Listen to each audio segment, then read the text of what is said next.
11th ranked Brendan McCrone in the scarlet singlet against Ty Tice, the redshirt freshman out of Taylors, South Carolina, and away we go. And McCrone, a quick shot and then a quick single leg, almost secured by Ty Tice. These two speedsters not wasting any time.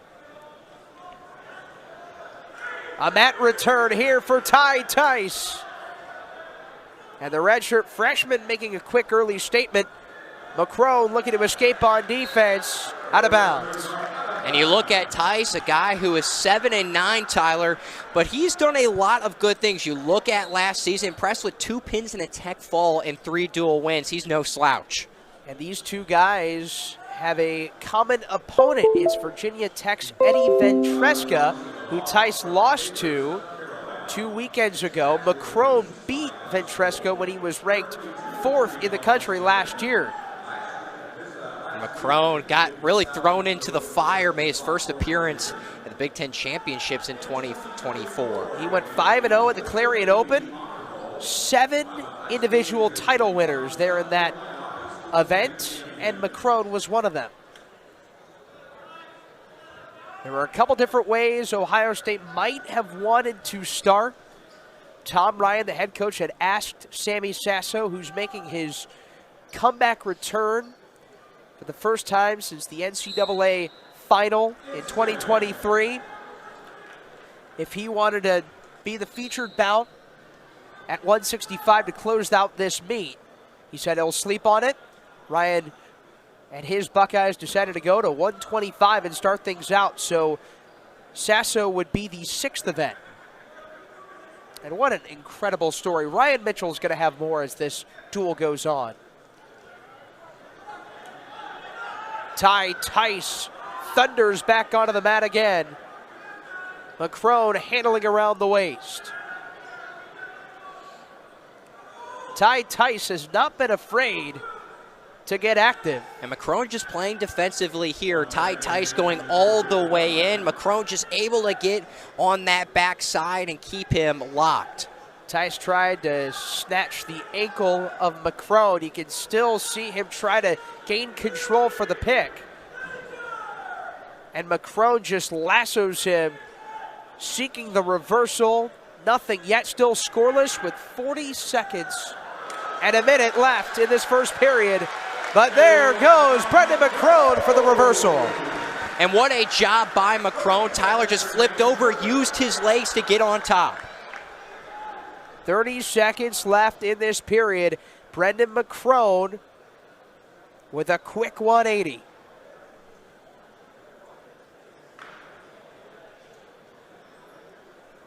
Wrangles him around the neck. McCrone with a tech fall and a pin at the Clarion Open.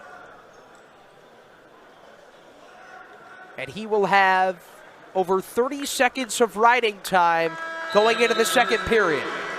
That's a massive job by McCrone. Tyler just able to use his size, his body, leveraged it, flipped around, did that 180 like you said, got on top, and a beautiful job to get 3 points. What did you take away from that first period? What did you notice? If you're McCrone, playing a lot of defensively. If you're Ty Tice, you did what you had to do. You're facing a top 15 ranked wrestler according to Intermat. He's going for broke, really just trying to put McCrone on the back foot. We'll see what he does here. Tice is the bottom man. They'll re-whistle things. Ty Tice had a couple of early shots and opportunities in that first period, but Brendan McCrone's reversal with 30 seconds left in the first shifted things. Well, Micah, there are a lot of storylines in this duel. Might be a little bit atypical for a non-conference duel in which these two teams are meeting for just the 10th time. And these two teams, Ohio State's always had the advantage over them, one back in 2017. Brendan McCrone takes the escape. He's looking for the pin. Tice turns out of it. Could not secure back points either. And they will give a 2-point near fall.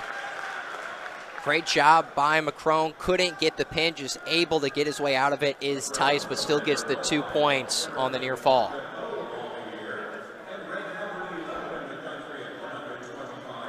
McCrone, a native of Willoughby, Ohio, an NCAA qualifier, went 1-2 at the NCAAs. McCrone has Tice, and Tice just sneaks out of it. 4 near fall points for McCrone, and it's out of bounds as Tice gets to the outside. Great job by McCrone. Not able to get the pin again, but always making something out of it, Tyler, and that's something McCrone looks to continue to do. You can't get the pin? Okay, I'll get the near fall. Does it twice. A beautiful job for the Buckeye. McCrone is 6 points from his second tech fall of the campaign. Ty Tice looking to escape here. The last time he was on bottom, McCrone not only limited him from getting that first point for Tice, but then he quickly got 2 near fall points. A reversal and 6 near fall points altogether for Brendan McCrone. You talk about a lot of storylines. You said he's from Willoughby, Ohio. This is where Ohio State loves to recruit. The Midwest, Tyler, some of the best recruits in the country. You're going to hear a lot of Ohio natives in this lineup. In fact, 7 of the 10 wrestlers for OSU in this lineup are from the Buckeye State. The other ones, Crown Point, Indiana, Jesse Mendez; Tampa, Florida, Nick Bizakis; Sammy Sasso, Nazareth, Pennsylvania, and actually 6 because Ryder Rogotsky at 184 is from Lakeland, Minnesota. Going into the third period, Brendan McCrone with a 6-point frame has a 9-point advantage. And you look at that second period, Tyler, taking advantage of the opportunities. That's what McCrone did. Was able to get the near fall a couple times. Almost got him in a pin twice, but he's made the most of his opportunities. What do you think that says about Ty Tice? Well, Tice just trying his best to hang on with the number 11 player in his weight class. McCrone with a shot and a mat return for the Willoughby native. A 3-point takedown for Brendan McCrone. Stalemate called. And quick to call that. McCrone seeking that technical fall. Quickly picks, rips, dips, drops Ty Tice. And McCrone has now secured the ride time. And he's looking for more. Ty Tice can't escape. It's still in bounds. Under a minute and a half in the third. If the match ended right now, it would be a major decision and bonus points for Brendan McCrone, but he wants more. This is a team, Tyler, that back in 2017 won by a comfortable margin, 39-3. Both of these squads very different from 7 years ago, but Ohio State leads it 5-3-1 all time. That was in Atlanta as well. The last meeting here in Columbus was 2006. McCrone quick to attack. Latches the right knee of Tice. McCrone in a cradle. He's got Ty Tice wrapped up. Brendan McCrone seeking the pin. Ty Tice holds on. McCrone can't finish, but 4 near fall points makes it a tech fall for Brendan McCrone. What a job by Brendan McCrone. Gets the tech fall. Couple of near falls put him in position, and the fans really thought he was close to getting that pin, Tyler, but it didn't matter in the end. Nearly 3.5 minutes of riding time for McCrone. And after Ty Tice had a couple of quick pieces of offense, it was all McCrone from there on out. The 6-point second period seemed to be the difference. And that's exactly what it was. Ty Tice really put him on the back foot in that first period, going for broke, going for those home run hits. McCrone said, I'm going to adjust to that. He took advantage in the second period and capitalized and ran away with it. Well, how's that for a start for the 6th-ranked team in the country who finished 8th at the NCAAs a year ago? Brendan McCrone sealing the deal. That takedown, then the 4 near fall points with an extra point for riding time anchored a 16-0 win at 125.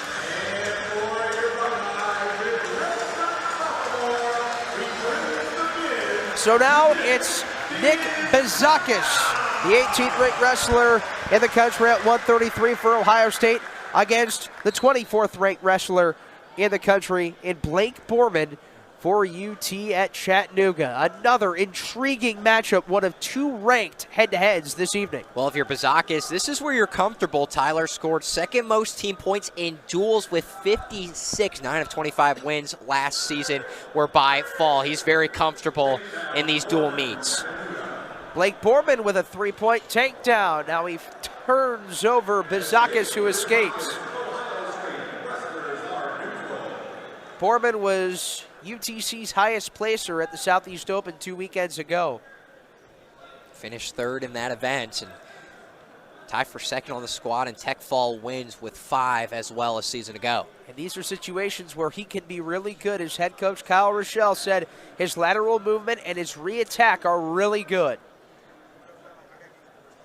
A quick takedown, and then Bezakis escaped. Bezakis has wrestled a lot over the last year plus, wrestled in the U23 World Championships in Albania on October 25th through the 27th, so he did not get to wrestle in wrestle-offs. He was overseas. What an experience it was for him to wrestle for the U20 World Championships and really test his skills.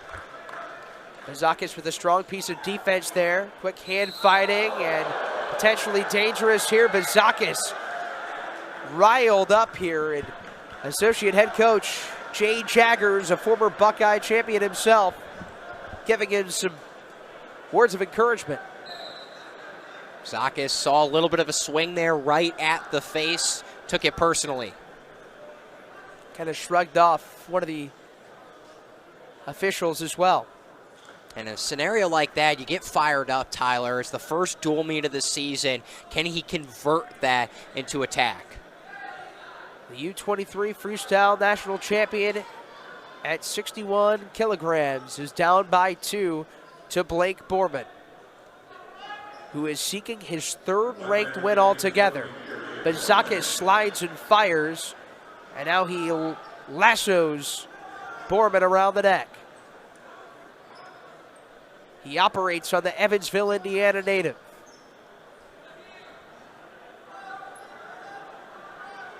Turns around on Borman, secures the ankle, looking to finish the job and keep him down. Bezakis can't get the mat return with 30 seconds to go, and now they go back to the ground, and that's 3 points for Bezakis. He takes the lead. Great job by Bezakis converting the one leg, gets around, grabs both ankles. A great comeback early in this first period. Surgical there from Bezakis. He took second at the Clarion Open, lost in the final to his teammate Ben DeVino. And Bezakis with a thunderous reemergence into the second period.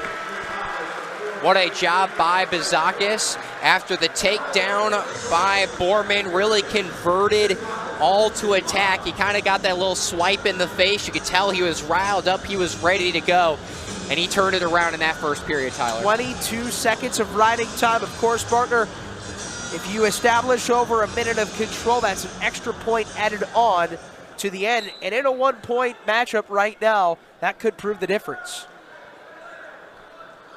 Bezakis, the bottom man, converts the escape. He's up by 2. Bezakis is in the scarlet. Borman is in the white and navy. 10th all-time meeting between UT Chattanooga and number 6 Ohio State. After the 5th match here tonight at the Covelli Center in Columbus, the 2015 Ohio State National Championship team will be recognized. Tom Ryan was saying how much of a joy it is to be a part of that journey, but he was also very relieved, Tyler. It was their first championship. They're looking to get back to hoisting that trophy, and it begins in this duel. An escape for Borman after the takedown for Bazakis, who has scored 8 of the last 9 points since the Borman takedown. Great job to get behind him, wrap him up at the ankles, and take him down. Borman's been working high to low on Bazakis. They're back to neutral. We'll see who comes out of the offensive end here. You can tell Bazakis is eyeing down Borman. 40 seconds left in the second. On deck is 141. Back-to-back ranked matchups. Blake Borman and Nick Bazakis at 133. Then Isaiah Poe and Jesse Mendez, the reigning national champ, at 141. Does it get better than this? It does not. All the storylines, the Big Ten history between these two wrestling programs, Tyler's just nowhere better to be than at the Covelli Center tonight. Bazakis works back to neutral. Borman on the offensive end. Now seeking a re-attack. And it'll end in a stymie going into the third period. Kyle Rochelle, UTC's head coach, wrestled at Wisconsin. He's assisted by Kyle Massey, his teammate at Wisconsin. On the other end, it is an all-Ohio State coaching staff as well, with Tom Ryan, formerly of Syracuse and Iowa, as a wrestler. And then his assistants, all Buckeyes: Jay Jaggers, Bo Jordan, Logan Stieber. What an assistant lineup right there, Tyler. The amount of trophies and wins between those three is incredible. And so here to the third period, partner. A Borman escape, cuts it to 3. What might we expect in this final period of regulation? Well, if you're head coach Kyle Rochelle, you're going to be telling Borman to just kind of go all in here. Bazakis is going to play a little bit more defensive, keep him at arm's length. You want to try to go for the home run, hey, like he did early in that first period, was able to get the takedown. And sudden victory of the Sens in a tie. First takedown wins. Both wrestlers start in a neutral position. Bazakis flushes Borman away. Final minute 15. Riding time will probably be out of the question here. And this is massive if you can get 3 points. One of the biggest storylines is that 2-point takedown into a 3-point takedown ahead of last year's season. Well, this is where it could certainly be an advantage for Blake Borman if he were to secure 3 more. But Bazakis has different plans. Nick Bazakis might have just sealed it. He's up by 6. And Borman was looking for that home run shot, Tyler. Bazakis took advantage. But hold on, that's Borman who turns around and converts on Bazakis, who escapes. So a wild rally there on both ends for these two ranked wrestlers. And Borman's got to go for it all here. Has to work very quickly, 14 seconds left. You can tell he's trying to hit the home run. It's going to be a combination of a couple different things to try and surge back from a 5-point deficit. Bazakis devours him. And we'll have a 12-7 victory. What a contest between these two top 25 grapplers. Bazakis 12. Borman 7. Bazakis came back after that early 3-0 deficit, made the most of it, especially in that second period, Tyler. So he wins by decision after Brendan McCrone won by a 16-0 tech fall. And now here is definitely one of the main events. 20th ranked Isaiah Poe. Second ranked Jesse Mendez, the reigning national champion, Ohio State's first since Kyle Snyder won at the heavyweight division in 2018. What more can you ask for, Tyler? You said it. Where else could you be? This is a great matchup. Poe will have an opportunity at Mendez, and this is a little bit of a rivalry now. We saw this in round number 2 of the NCAA championships out in Oklahoma, and now both of these coming from Alabama in the South, you don't really find that talent as much. And if you're Coach Rochelle, you're very lucky to have him on your roster. What a player he is. You've seen Jesse Mendez for 2 years now, a true junior. What sticks out about his game? Jesse Mendez knows how to use his hands. You can see here, just really handsy, just moving him out of the way. And Mendez very aggressive as well. Very good offensively, and he's been phenomenal in dual meets coming into this 22-5. And 13-2 against top 25 opponents last year. The last one he defeated was Bo Bartlett of Penn State for the national championship. Mendez completes the takedown of Isaiah Poe, who was the SoCon Freshman of the Year, the SoCon champion, and an NCAA qualifier, one of 2 for the Mocs. That continues a 27 consecutive year streak of multiple NCAA qualifiers for UTC. And he was the first true freshman to qualify since 2012. Poe has a lot ahead, and he was a guy that head coach Kyle Rochelle knew he was going to make an immediate impact. Jesse Mendez will wrestle Bo Bartlett again with a 2-match win streak against him on Saturday at the All-Star Classic in State College, trying to add on to his 3-point lead after a takedown of Poe. And Mendez ended up losing the bout in the regular season. Well, he got the last laugh, Tyler, winning the Big Ten title and then the NCAA championship. Bartlett won in the regular season, but you are right. Mendez won the Big Ten championship and the national championship against him. Now, Isaiah Poe got the escape, and then he countered. So you can tell some flashes of life here for Poe in what could be the marquee matchup this evening. Jesse Mendez secures the leg.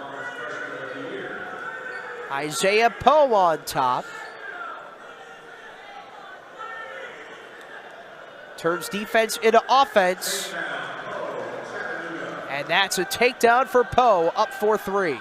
Great job by Poe, getting at the ankles of Mendez, giving him no room to work to achieve the takedown. Mendez escapes. We're deadlocked at 4. Head back to neutral. So far, through over a minute, this one's living up to the billing. And it is indeed. Both of them have gotten the takedown, getting the escape as well. A beautiful job by both wrestlers so far. Is this the match where we see riding time be maybe the most impactful? I would say so, Tyler. The ride time in both of these wrestlers ranked, and they both have faced each other before. The ferocity from Jesse Mendez for the takedown.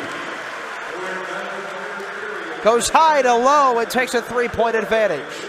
Well, if you're Mendez, you don't want to think about ride time, Tyler. As we're talking about it, he says, I'm going to go get that takedown. Goes high to low, like you said, gets Poe on his back foot, able to slam him to the ground. A great job by the junior from Crown Point, Indiana. That was where he became the 10th wrestler in that state's history to win 4 high school state titles.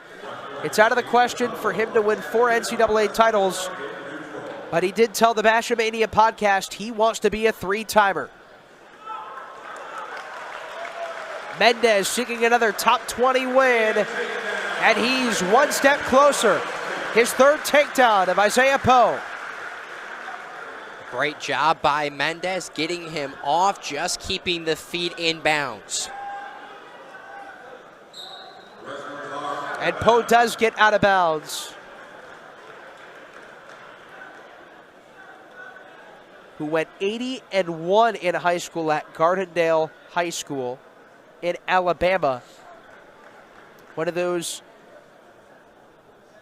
states where Kyle Rochelle likes to recruit.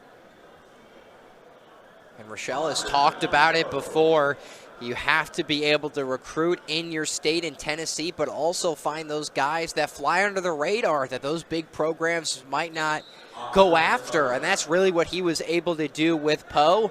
As a freshman, they noticed his work ethic and noticed they had a gem in the program. Rochelle said the South is getting better and better.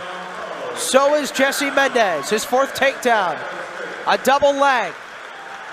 Mendez pressing forward, trudges through on Isaiah Poe.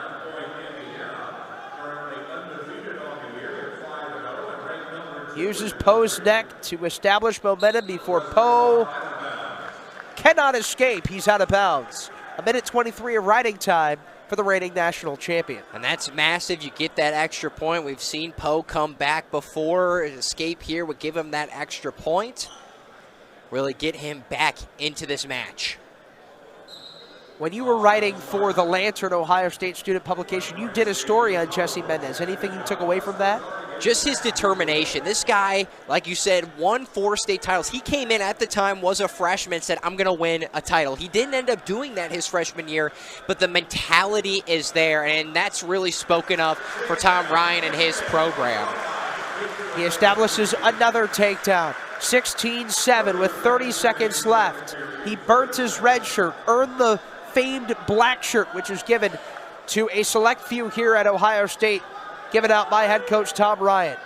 And just the amount of mental fortitude Mendez has. You could tell this is a guy, even as a freshman in college, said, I could beat Bo Bartlett. I can wrestle with the best.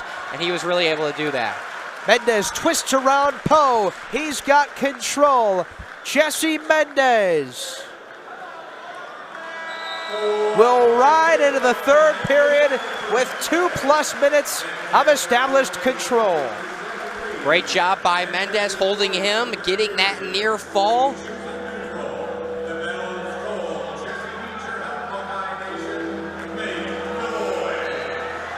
He's a high scorer.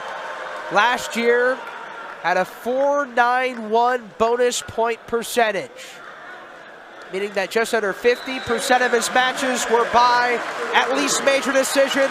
This one's going to be by tech fall.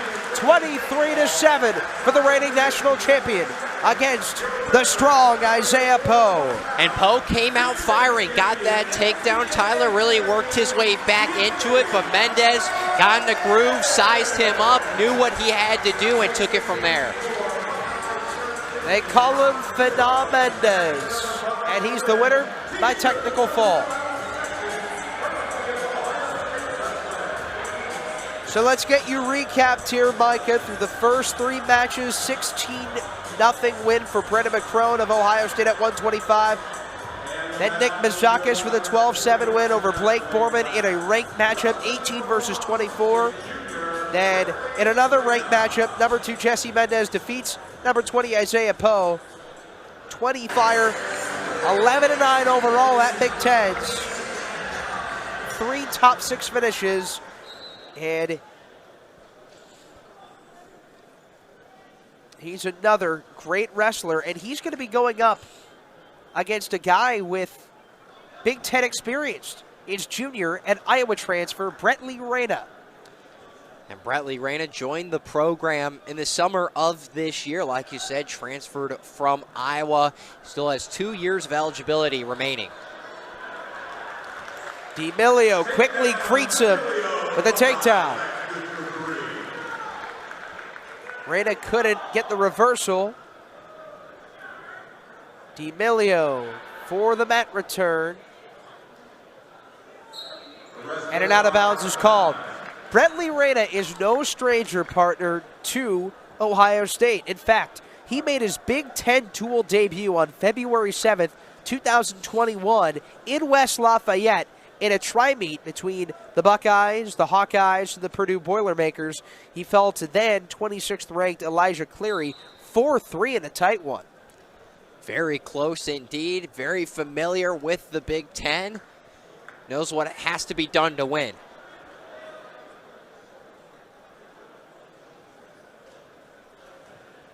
D'Emilio, aggressive, out of the top position. Reyna's not the first UT Chattanooga mock to come for the Big Ten.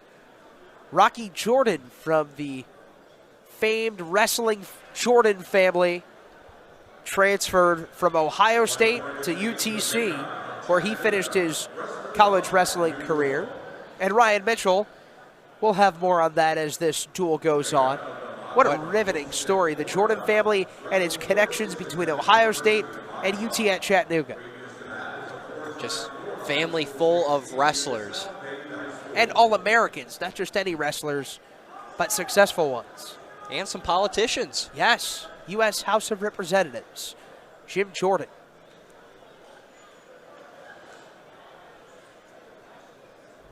So tensions have eased. It's back to neutral. D'Amelio has the lone takedown here. The Buckeyes with 2 bonus point victories and a decision win for 18th ranked Nick Bizakis at 133.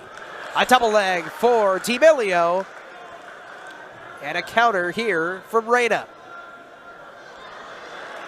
They go back and forth, and D'Amelio's got control. Trying to execute onto the back of Reyna. And the takedown for D'Amelio. It was a great job by Reyna to break out of it. Originally not allow, it was waved off.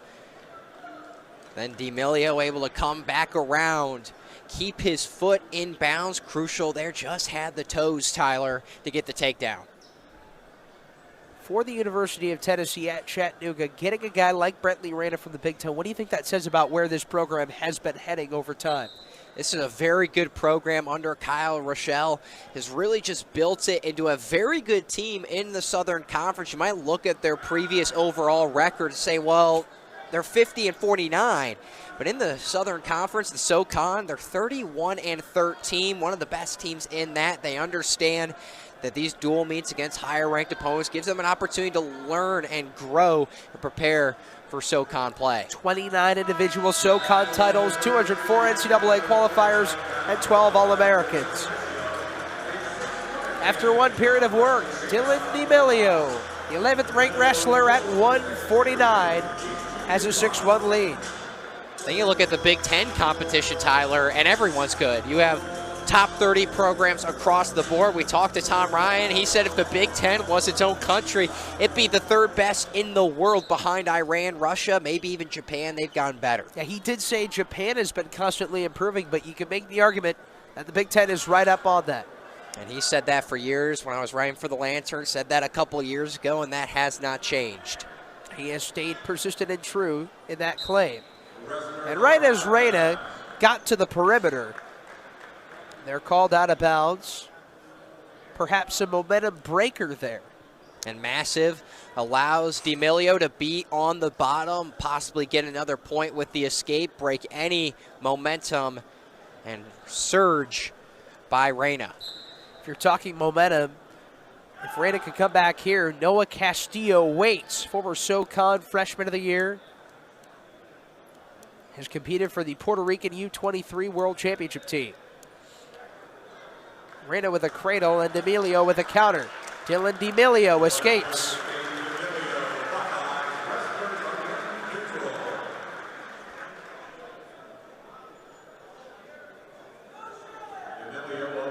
D'Amelio, a lifetime record of 83-47. There's been some depth at 149 throughout the years, but the graduate has always been in the lineup and in the fold for Tom Ryan. And this is a team that just has a bunch of depth, Tyler, an added workload for Tom Ryan, but a lot of sparring opportunities that can produce some very good wrestlers. By the midpoint of last year, 4 All-Americans were out due to injury. They still finished 8th at the NCAAs. 13 of the last 14 seasons under Tom Ryan have resulted in a top 8 finish. 35 seconds left in the second period. 7-1 Dylan D'Amelio in the scarlet for Ohio State against Brentley Reyna in the white and navy for UT Chattanooga. Comes up empty as he unloads. There's also depth at 149 for UTC. Dane Dalrymple had a good showing, won at Virginia Tech. He was one of 2 winners there against the Hokies. He's outscored his opponents in the last 4 duels, 29-9. So now into the third and final period, the bell's going to toll again. And D'Amelio has kept Reyna on the back foot this entire match, has given him no opportunities.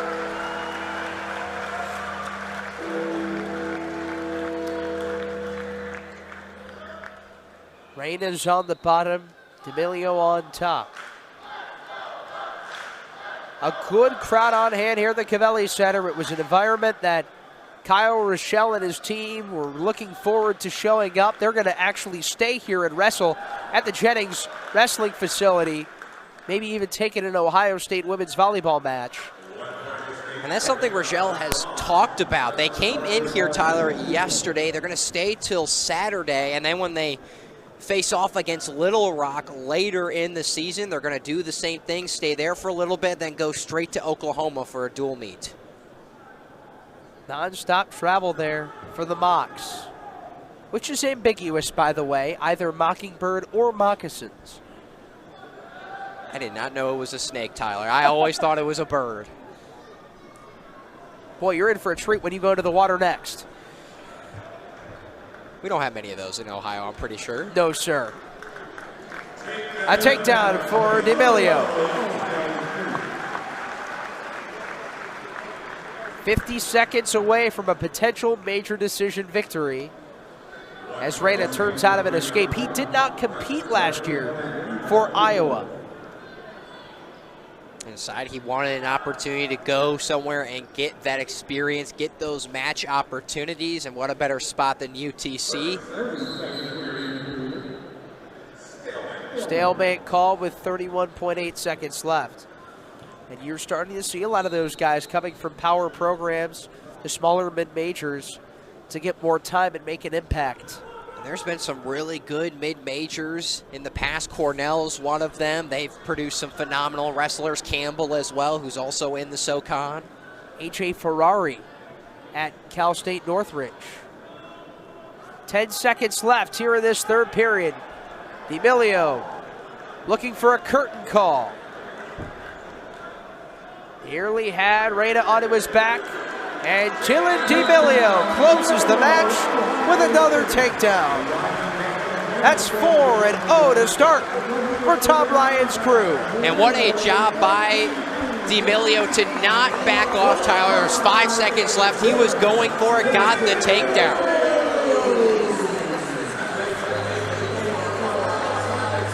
So a pair of tech falls, a decision win. Happen is great for Tom Ryan, and DeVito, Ryan said you're going to see him at least in 5 matches to hold on to that red shirt. Now back at 157, number 10, Patty Gallagher in the scarlet up against Noah Castillo, who ended last year 33rd in the final RPI at 149. He's up to 157 this year. And Patty Gallagher, Tyler, coming off a massive injury last year at Cornell where he tore his ACL. And Tom Ryan was quick to say he came back fitter than when he left. He hadn't seen that very often. He's been coaching for over 32 years.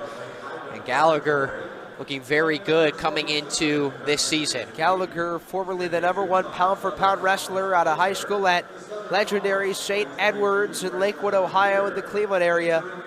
He tore his ACL in the first few seconds of the January 5th match against Meyer Shapiro of Cornell. He ended up grimacing through the rest of that match to eventually secure a dual victory over then number 8 Cornell. It would have been medical forfeit. What a resilience by Patty Gallagher and then Ohio State Buckeye wrestling squad to just stay through that, even through the injury, realizing he had to help out his team and to stay in there. True sportsmanship by Gallagher. At the time of his injury, Gallagher was 16-5 with 6 major decision victories, 6 tech falls, and a pin. Now Noah Castillo, his counterpart, is not ranked, but he is no slouch. Lifetime 42-17 for the Mocs and 28-7 in duels. And he moved up to 157 after spending his collegiate career at the 149 weight class.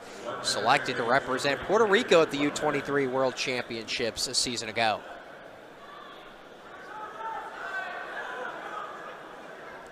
Not the only Puerto Rican national team member on UTC. Patty Gallagher can't get on the score sheet, but he's inching closer on Castillo. And what a job by Gallagher. Just did a 360 spin, almost like a juke move. Got around the back of Castillo.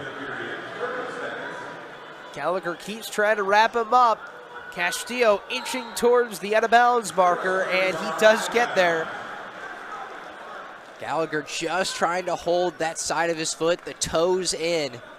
Was unable to do so. Gallagher came in with a lot of hype. He was an at-large selection at the 2023 NCAAs. Earned his black shirt status in late February of 2023. And he's back at full health against Noah Castillo. A scoreless stymie through the first period. What'd you notice from the first 2 minutes? Castillo playing on defense, just keeping Gallagher at bay, just trying to get tricky with it. Spun around a couple times, got to the back of Castillo. He was not phased, kept his composure, and gave Gallagher no room to work. There was one dangerous shot there from Gallagher, but Castillo, like you said, was able to play strong defense. Gallagher preventing the escape here, but it does not completely work, and that's a 1-point advantage for Castillo. And so far, ride time, Tyler, in this matchup going to be crucial as we get into that third set. Redshirt junior Gallagher back into the lineup at 157 against Noah Castillo, who's wrestled at 157 for the first time this year. Tavian Camper, another wrestler at 157. Castillo was a game-time decision, according to Kyle Rochelle, but he's back out there. He said he was more likely probable than not. He was 70% sure he would have an opportunity to wrestle tonight. And so far, he's up by 1 in this low-scoring match. Tried the penetration. Gallagher met him. Now Gallagher unloads.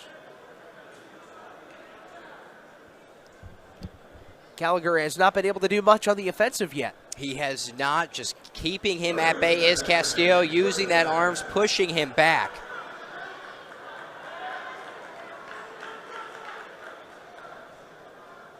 Tell Gallagher potentially looking to go under as they start right around the headgear. They latch, they grapple with 15 seconds left. Gallagher turned away. And now he captures. Patty Gallagher with 1 second left. Will not have a takedown, but we go to the third. Gallagher gaining momentum. And he was very close there, Tyler. Got around, dived in, went high, then low, caught Castillo off guard, had one hand on the ankle, just couldn't secure with both hands. And with a couple seconds left, wasn't able to finish the move, but Gallagher bringing some momentum. What would an escape do here? Will allow Gallagher to really reset, which it will. You're now not down by a point. You still have that ride time of 1 second, Tyler, and that ride time looking massive in this matchup. If there was over a minute of control for either wrestler, that could be the decisive point. Gallagher careens out of bounds. Great stalling warning there on Gallagher. And a great job by Gallagher just making Castillo come out with him. He had him on his right ankle and leg, so allows Gallagher to really reset the balance of power. 2 stallings, and that's a point.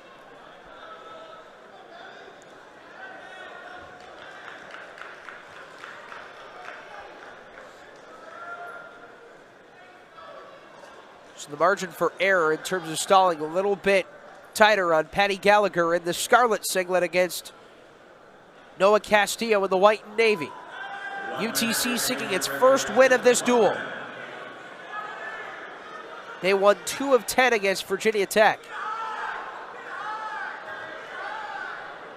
Castillo wrangles down Gallagher. No 3 points though. Now Gallagher with 45 seconds left will have a stalemate. And Rochelle told us in the interview he was going to be very animated. You could see him on the baseline, really just jumping up and down. You can tell he's excited for one of his guys. And these guys get into it. This crowd gets into it. It's infectious here at the Covelli Center. Final 30 seconds.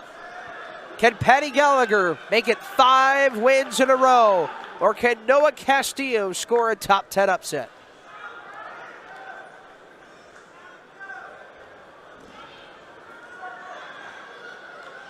Intermatch 28th ranked wrestler at the end of the year. Makes a move. He cuts down Gallagher. We stay scoreless. Tied up at 1. Gallagher out of bounds with 2.7 left, and it's back to neutral. Castillo going for broke there. Gallagher just able to keep control, keep his balance, and stay upright. And we'll go into some extra time. 2 minutes for sudden victory between Patty Gallagher and Noah Castillo. These guys have been in a slugfest, to say the least. Highly defensive battle. The home crowd making its presence known. Patty Gallagher's first match since tearing his ACL on January 5th. Noah Castillo shoots, misfires.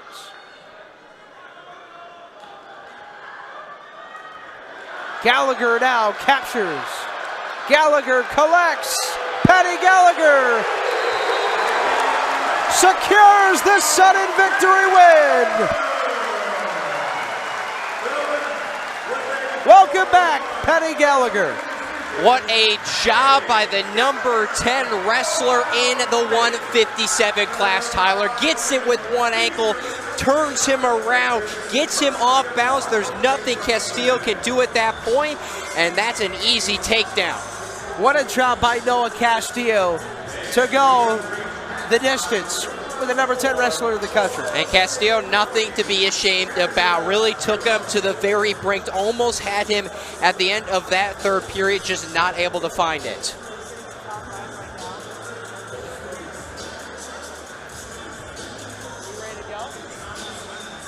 And now Tyler trained relentlessly to get back to this point. Spent 41 days in the hospital. His last match was at 149, where he fell 4-2 in the NCAA championships to Yanni Diakomahalis of Cornell. And Sammy Sasso, just 16 seconds in, scores the takedown. And what a way to start things out. Gets the takedown, gets immediately behind him to cash in on 3 points. Coach Ryan talked about not sure where Sasso was at physically. He said maybe 70%, but 70% for a guy like him, Tyler, is 100% compared to what feels like the rest of the country, and he's getting off to a hot start. Tom Ryan as well was inspired by Sammy Sasso's fight when the Ohio State head coach suffered a car accident and had multiple surgeries on his left leg. And he was moved by Sasso's relentlessness and fight. And it's culminated in a 6-1 lead for Sammy Sasso. And what a job just using his body. Tom Ryan talked about that. He added some weight, and it's some good, healthy weight. Got him up to 165. The chance already starting, Tyler. It's got goosebumps, the chills in the air. The Sammy Sasso chance will move anybody that steps even a half mile within this radius of the Covelli Center.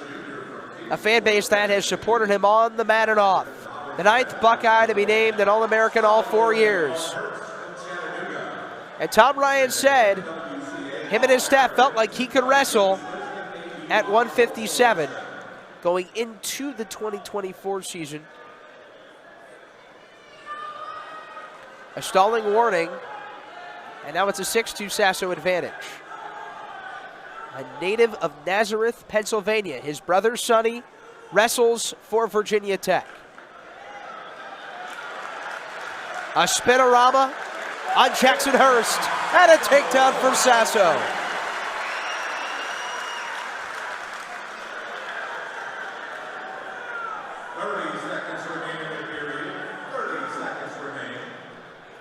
Jackson Hurst lost to Mac Hurst at Virginia Tech, 11-4. Sammy Sasso not ranked by Intermat, but number 3 by Flow Wrestling. And he was unranked on the November 4th poll. Well, then November 11th skyrockets all the way up to 3rd.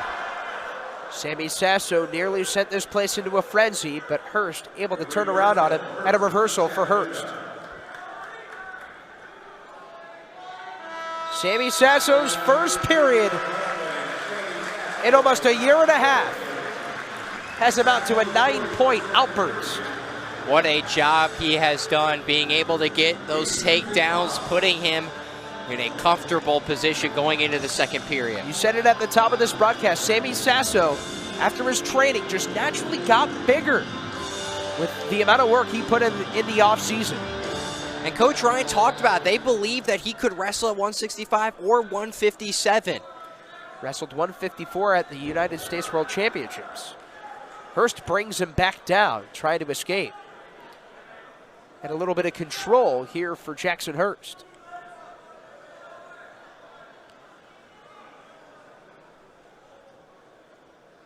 Sasso with 35 seconds of riding time. That clock diminishes. A mat return here for Hurst, but Sammy Sasso turns defense into offense, which he does time and time again, and gets the reversal.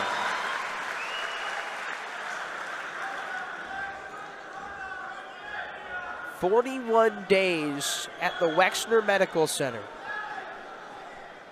Spent going into the season last year. Now, fast forward to 2024, up 2 divisions. Sammy Sasso leads by 7 in his first match since the 2023 149 final. And he's grown in his faith, says Coach Ryan. He's really grown as a leader as well. Has come back with a vengeance. He's scraping the back of Hurst, looking for that pin. It will be a script that Hollywood couldn't even write.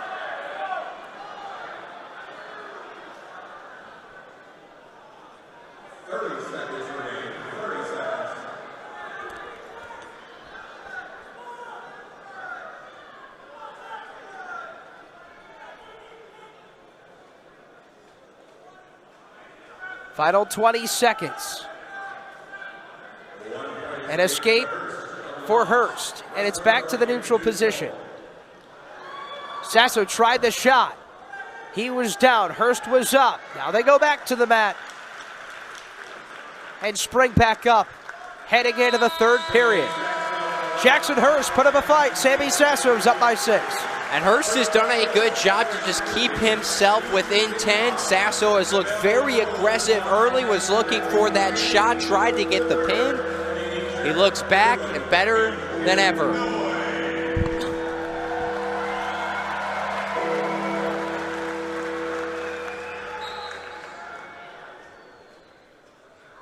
So what are you looking for from Sasso in this third frame? We'll just continue to put on that pressure.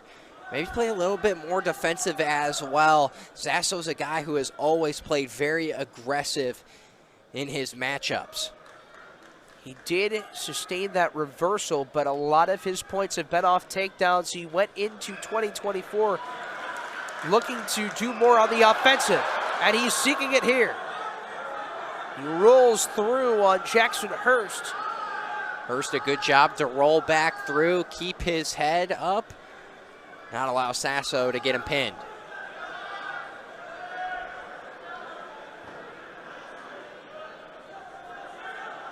Sasso looks to win his first match since the NCAA Championships in 2023.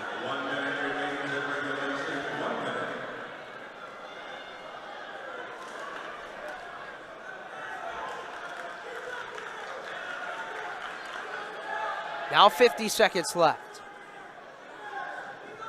A takedown would be a major decision victory for Sasso if the score would hold true after that.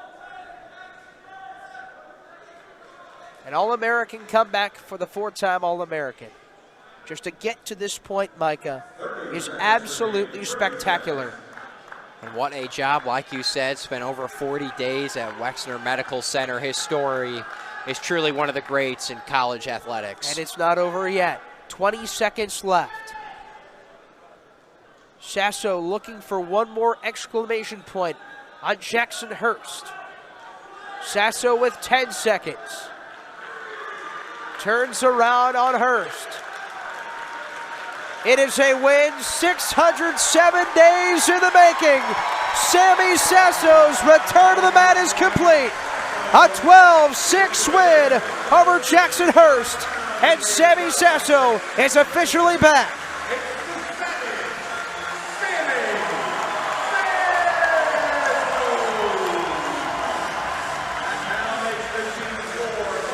His first match win in his first match since March 18th, 2023. What a story. What a wrestler.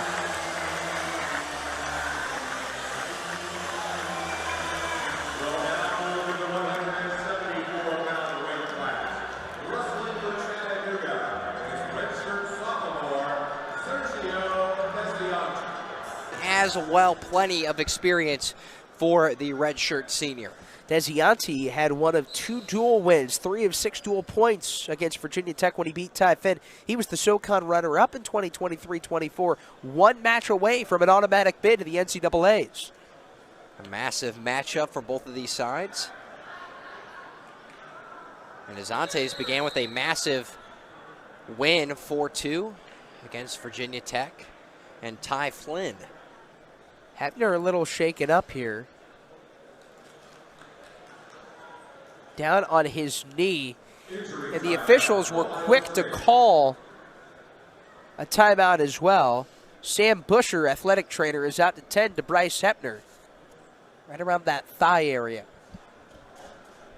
Grabbing right about the hamstring area, Tyler. Just palpating it, feeling out where it's tender.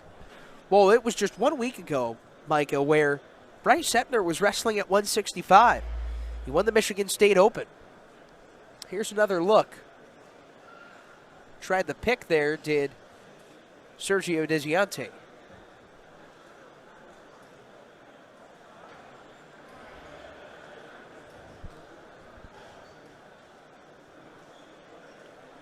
So now Jay Jaggers, associate head coach, have to talk to Hebner as well. This 174 class has a lot of different guys. Ryan Mitchell had talked about Rocco Welch being redshirted after he finished second at the NCAA championships last year at 174. Then there's Carson Hartzla. So a lot of different options. And Bryce Hebner, up a class, has added to that depth. Well, you never want to see an injury, Tyler, or a medical forfeit. But it looks like Hebner is back up. And we'll see what they do. Ohio State's up 23-0 on UTC in overall dual action. But Hebner's going to stay out there. Certainly you could afford to take that forfeit. However, Hebner's going to stay out there. But if you're Bryce Hebner, your first dual meet, really get that experience. He doesn't want to let his team down, nor himself. Had a medical forfeit in the title at the MSU Open, so he did not wrestle for the title match. Another highly defensive guy following Sammy Sasso.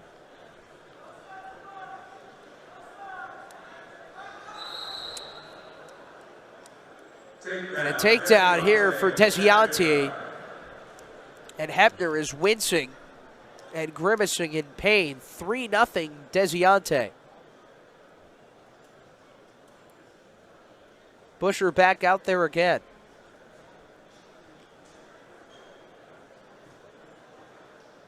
Now head coach Tom Ryan is on the stairs of the mat, potentially looking to make a decision here.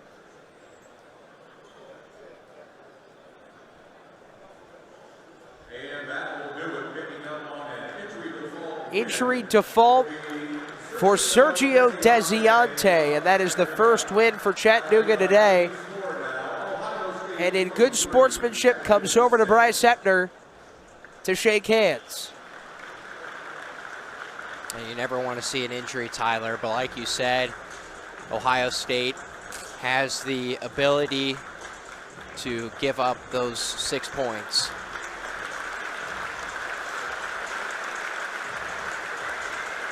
Hepner comes off due to an ovation. Desiante, though, defeats the number 15th ranked wrestler. However, Hepner's ranking is at 165, but nonetheless, a win for Desiante. That's his third ranked win this year. So now at 184, starting to get into the thumpers, Ryder Rogotsky, number 17 wrestler at 184. To say that he racks up a lot of pins is an understatement. And he does do that a lot. He's in 20 of 20 wins were by pins a season ago. He'll go up against Camden Monroe when we return on Big Ten Plus.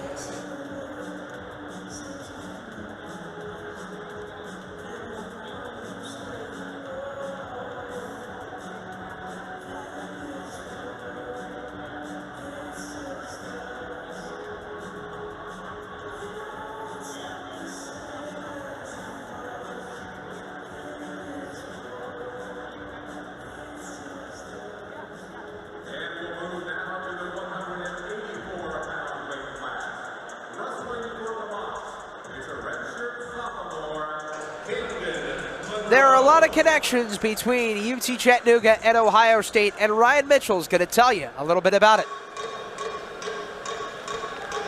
We mentioned Kyle Rochelle knows Big Ten wrestling. He also knows Ohio's first wrestling family.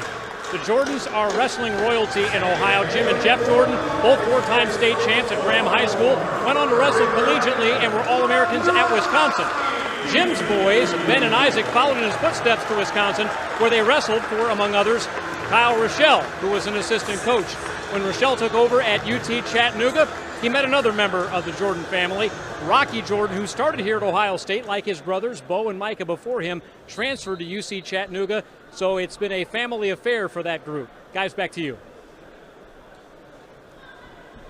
Wrestling runs deep in the Jordan family. Of course, Kyle Rochelle, while he was an assistant at Wisconsin, also coached Isaac Jordan for the Badgers. So Ohio State, Wisconsin, and then by Rocky Jordan's journey, UT Chattanooga are well connected with the Jordan family.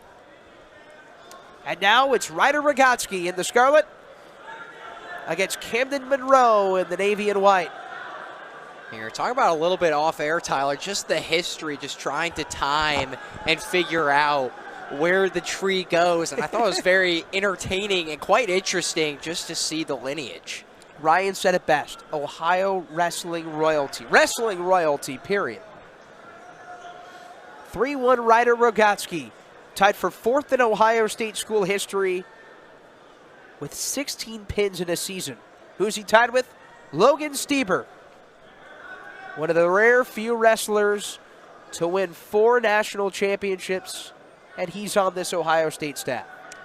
And what a benefit it is to have someone like Stieber, Bo Jordan, and then Jaggers, all who have wrestled for this Ohio State program, but are also winners and really can just develop guys, hone their techniques. They were in this same position just a couple years ago. The 2015 national championship team was recognized after the 5th match, going into Sammy Sasso versus Jackson Hurst. Jay Jaggers coached that team. Bo Jordan and Logan Stieber wrestled on that team. Tom Ryan was the head coach of that team. What do they have in common? They're all on the Buckeyes coaching staff. And it just goes to show how Tom Ryan builds his staff. Here in this match, this lineup is built towards the back end for the electricity.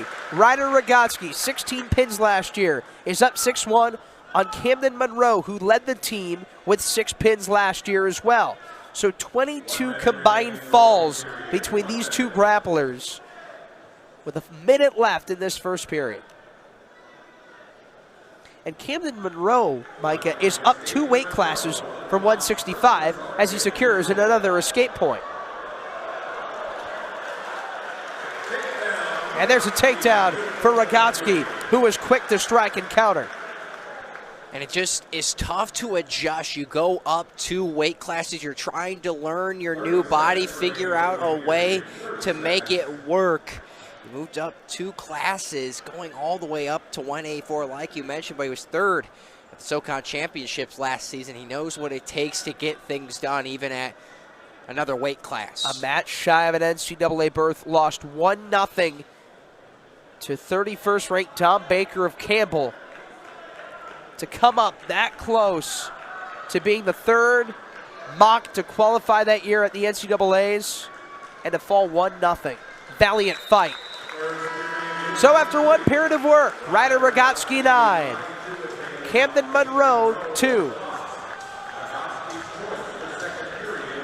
Rogotsky doing exactly what he needs to do, using his body, twisting the hips, getting back around to find the takedowns. Rogotsky chooses bottom, looking to escape here. He's from Lakeland, Minnesota, garnered the 18th seed at the NCAA Championships last year, and a reversal right off the rip. Chose bottom with the intent of 1 point. He came away with 2. And doing exactly what he needs to do, just using his body, moving his legs, positioning his feet to immediately get behind and get the reversal. Rogotsky took 5th at Big Tens last year. Also a Greco star.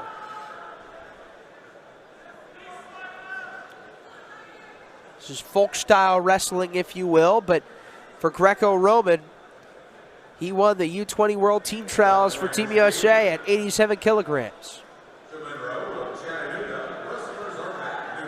So an escape here for Monroe. And to move up 2 weight classes and to go up against a guy who pinned 16 wrestlers last year, it's been a tough, tall task for Camden Monroe, and he's looking to add on to this. There's a takedown for him. And Rogotsky has always been like this, Tyler. He earned a win by fall in his first career duel against Virginia Tech, and since then has just found the mojo and has won tech fall, whatever it may be. He's been phenomenal on the mat. Boy, that was an omen. Rogotsky is not going to give in to Monroe, who tried to get him onto his back. Presses on the neck. Falls over top him. 18 seconds left. 1:10 riding time of Ryder Rogotsky, but it's starting to dwindle. You look at 184, 197, and then 285. What catches your eye? You look at them, G-Hog, Feldman, 2 guys who have a lot to prove. Feldman, one guy who had a major injury, a neck injury, and then you look at G-Hog, guy who Tom Ryan mentioned has a huge work ethic, a guy they want to see a lot from this year. And I think to simplify it, it's going to be interesting just to see what they can do. Coming off an injury, a guy who has a lot to prove, there's a lot of questions and things will be answered. And this third period might offer a little bit of them. On tap at 197 for UTC, David Harper. Then at 285, Ethan Vergara, training partner for Team Puerto Rico at the Paris Olympics. A takedown here for Camden Monroe, who's really making a push. He's cut the lead down to 1. How about Camden Monroe? Now a re-attack here from Rogotsky, who once led by 7. The tables have turned here. And they have. Ryder Rogotsky looking for the 17th pin of his career. Rogotsky almost there. Monroe holding on. Ryder Rogotsky turned onto the side of Monroe.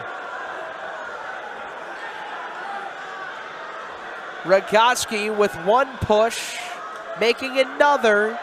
Monroe not giving in. Rogotsky's got the ankle. Rogotsky's got the angle.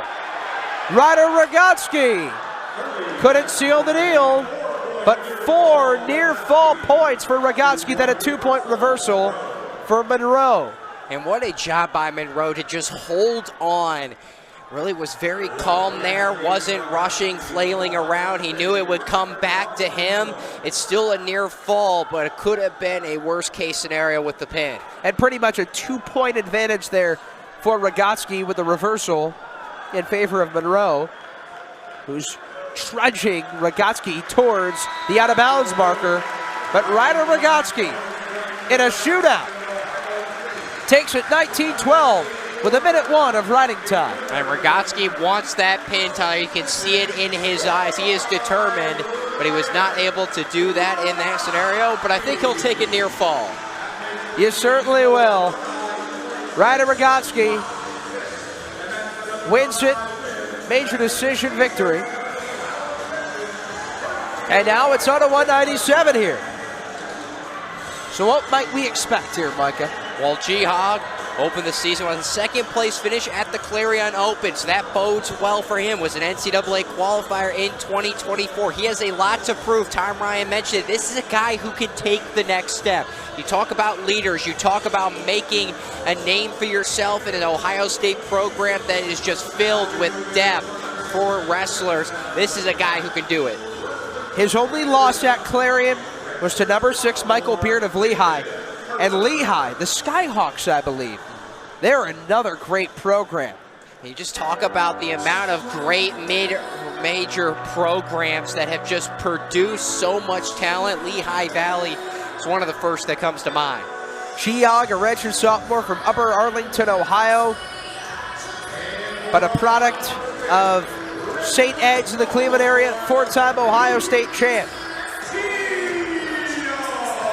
And waiting him, as you see there, is David Harper. I think this song bodes well. Shine bright like a diamond. That's what he wants to do this season. A Rihanna staple. All 10 wrestlers are going to give you a little bit of everything. Seen some rock, Motley Crue, now Rihanna. What's been your favorite?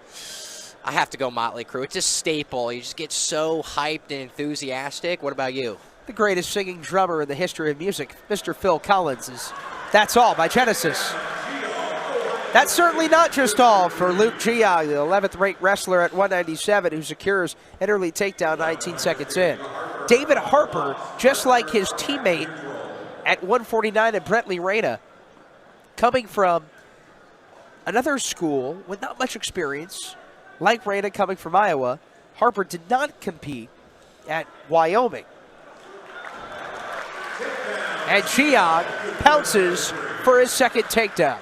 Well, he transferred halfway through the season, kind of came in a little bit late, but went 7-8 overall, has a lot to prove, the former Cowboy. Won 6 of his first 8 dual matches at the college level last year. He is a Chattanooga guy, though. Went to Baylor High School in the Chat area. A 117-7 record. When I saw that, Tyler, when I was doing my research, I said, Baylor? When did he go to Baylor? He's coming from two schools. You don't see that all the time. It's a 4-point lead for Geog, who has a pair of takedowns, 2 escape points for David Harper, who's on the counterattack here. Geog's had the main offensive hand so far. Out of bounds, back to neutral. And Harper just barely keeping that foot in, trying to create something against Geog. Unable to do so. Ohio State won the first 5 matches. Then Sergio Desianti won by injury default against Bryce Hepner. No word on Hepner. certainly hoping for the best. Then Ryder Rogotsky defeated Camden Monroe 18-12. Another Ohio State win, up 6-1 overall. Looking to make it 7-1 here with Luke Giog. The NCAA qualifier racks up 3 more points with a takedown. Great job by Giog. Wraps that right arm all the way around his waist. On the hip of Harper. Looking to create more momentum. You can tell Giog really gives it his all when he's on offense. And he went 5-1. Had a really good opportunity in the Big Ten duels. 11-4 a season ago. A guy who has had success but is looking to take that next step. He took 6th at the Big Ten championships at 197. Again, the Big Ten as a whole, so deep. In terms of team national championships, an incredible national championship win streak for Big Ten schools. And it just goes all the way back, Tyler. You look at Iowa, you look at Penn State. These are teams that have been good since the 90s, 80s, and before that, Dan Gable, one of the legendary coaches at Iowa. Penn State has been right there. Michigan as well. Minnesota. It just goes on. And UT Chattanooga, they're getting a little bit of a whiff of it. They take on currently number 30, Purdue in a tri-meet. Also taking on Princeton. I want to talk about another very good wrestling conference. The Ivy League has produced some phenomenal competitors. They look at Princeton, Harvard, and then there's Cornell. Always contending for a national championship.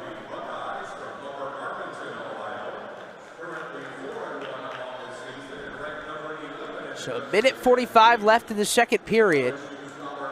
Number 6 Ohio State up 26-6 outright on UT Chattanooga.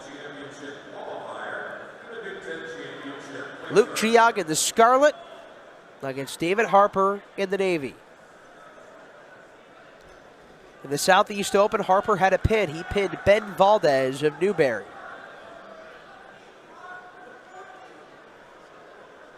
And Luke Giog, a product of St. Edward High School. Need we say more?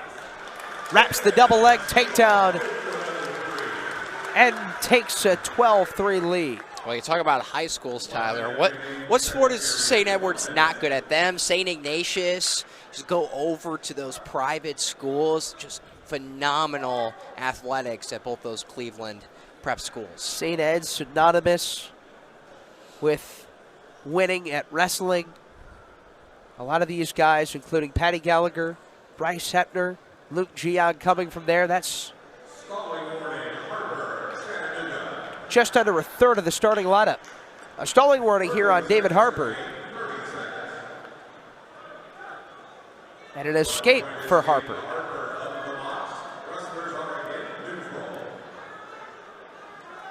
Up next, Ethan Vergara versus number 3 Nick Feldman. The heavyweight's going to go at it. And the first time fans were going to see Nick Feldman with a full offseason to work with. And he didn't do much during the offseason due to a neck injury. But this is a guy Tom Ryan raved about. Going to be an exciting matchup.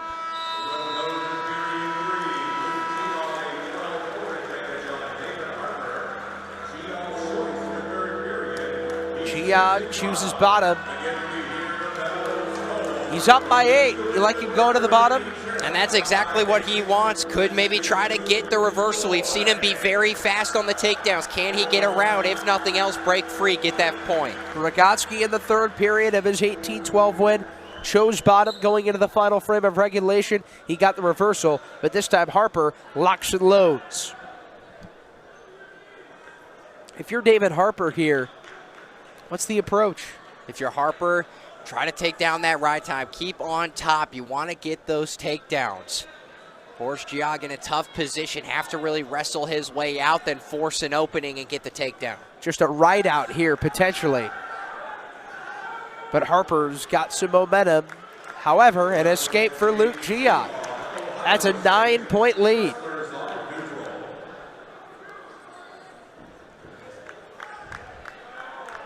Now Giog trudges to the mat for a takedown. A 16-4 lead for Geog. He's running away with it. Almost took a big shot there. And doing exactly what he wants to do, going high then low, diving in for the legs, keeping Harper on his toes.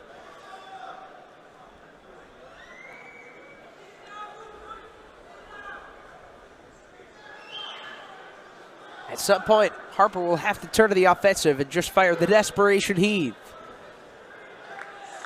Stalling warning on Harper, but Geog nonetheless pulls him in. And a tech fall for Luke Geog. 20-5 the final. What a job by Geog. He stalled early in the first period, and then you get a second one. That's a free point. Well, you add that on to the ability to get the takedown. It's a free 4 points. And Geog came out and did exactly what he had to do, Tyler. We talked about this is a guy who has the work ethic. He's fast. He get past Iowa, over 100 points as a team, and they really showed out in the NCAA championships. They beat Iowa by 18 team points. Nick Feldman in the Scarlet against Ethan Vergara of UT Chattanooga. And it's the third-ranked wrestler in the country at 285 with a quick takedown.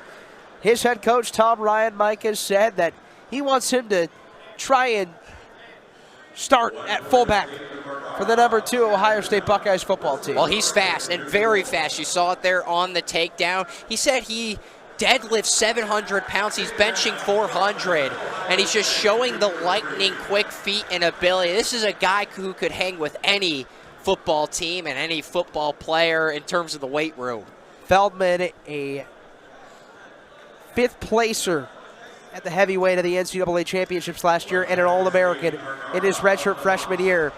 All while not having an offseason to work with, coming off a neck injury that sidelined him for almost the entire offseason leading up to his second campaign in Columbus. And Coach Ryan said it was the most significant injury he ever saw till the injury suffered to Sammy Sasso. Feldman secures his 3rd takedown and is up 9-2 here on Ethan Vergara, training partner with Team Puerto Rico at the 2024 Olympics, the 2nd mock wrestler to compete at the Olympics. A double bronze in freestyle and Greco-Roman at the U20 Pan American Games for Team Puerto Rico.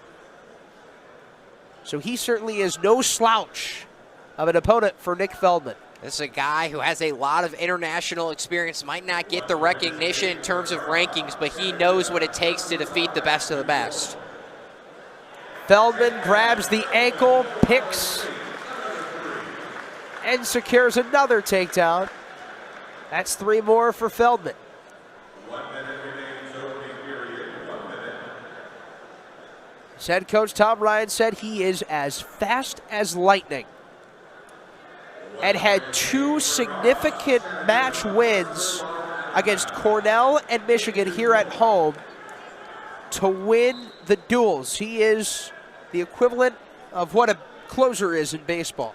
And you talk about national championship contenders year after year. It doesn't get better than Michigan and Cornell. And to get those massive wins to help Ohio State get the duel and eventually a 15-2 record is outstanding. 4th takedown here for Feldman in a minute and a half of riding time. Could be another tech fall here for Nick Feldman, who just slid in on Vergara.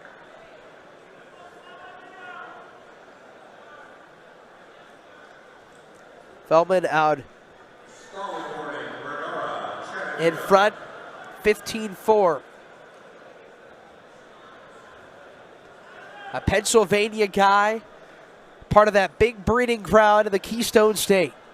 Pennsylvania, the Midwest in general, Tyler. You look at Michigan, Minnesota, Ohio, Indiana, Penn State, or not Penn, well, Penn State in general is a breeding ground. But Pennsylvania, they just build and breathe and produce phenomenal talent for wrestling. There's an incredible state. Feldman, an incredible wrestler. Alongside Micah Flack, Ryan Mitchell, I'm Tyler Danberg. This is the final event tonight. Our director is Cass Clark. Technical Director Lincoln Grubb. At Harris Gould, Mayu Mori, Amanda Willis, Jacqueline Karpinski, Rachel Villalobos, and Grace Drager make up our crew. Nick Feldman sweeps up another takedown, and Nick Feldman has a tech fall to close it out. How about the heavyweight, the third-ranked wrestler in the country, Nick Feldman, seals dual win victory number 1 for number 6 Ohio State. And like you said, fast as lightning. He's in, he's out, he gets the tech fall, and it just felt like we started the first period, Tyler, and he immediately seals the victory. The book ends. Brendan McCrone at 125 with a 16-0 tech fall of Ty Tice. And then in the 10th and final event, Nick Feldman tech falls Ethan Vergara 19-4. Your takeaways from this match? Ohio State is aggressive and they're deep. Like you said, that 184, that 197 and heavyweight are really your closers like in baseball. If you're down, well, you have guys in Rogoski, Geog, and Feldman who can immediately get you back into any